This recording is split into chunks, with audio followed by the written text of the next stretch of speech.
G'day. Today in episode 469 of Trent365, we take a look at Hyatt Hotels Wellbeing Ideation Labs. G'day.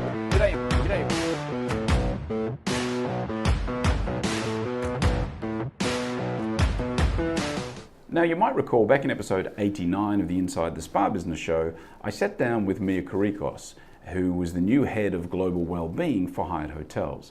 And not surprisingly, Mia's come up with some really interesting ideas and concepts over the past few months as she's been in this role. And the new one just announced is their Wellbeing Ideation Labs. And the concept is pretty simple. It's basically getting together a bunch of industry leaders and experts around a certain field, bring them in to try and come up with ideas to incorporate well-being into certain elements and aspects of the Hyatt Hotel journey, whether that's for Hyatt Hotel guests or Hyatt staff or business partners, basically anybody who comes into business or into contact with Hyatt Hotels.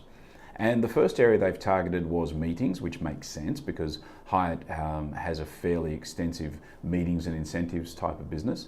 And unsurprisingly, again, they obviously found a lot of ways that it could be improved.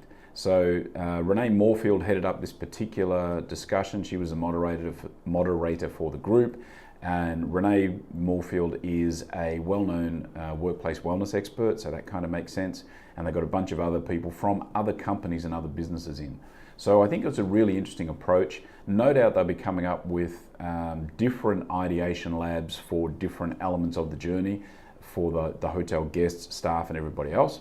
And so it'll be really interesting to see how this plays out. And I'm looking forward to hearing what Hyatt implement as a result of these ideation labs. And of course, they're also pulling in consumers and actual users of the end product, which of course, again, makes perfect sense. So congrats to Mia and the team. Really looking forward to seeing how this all plays out.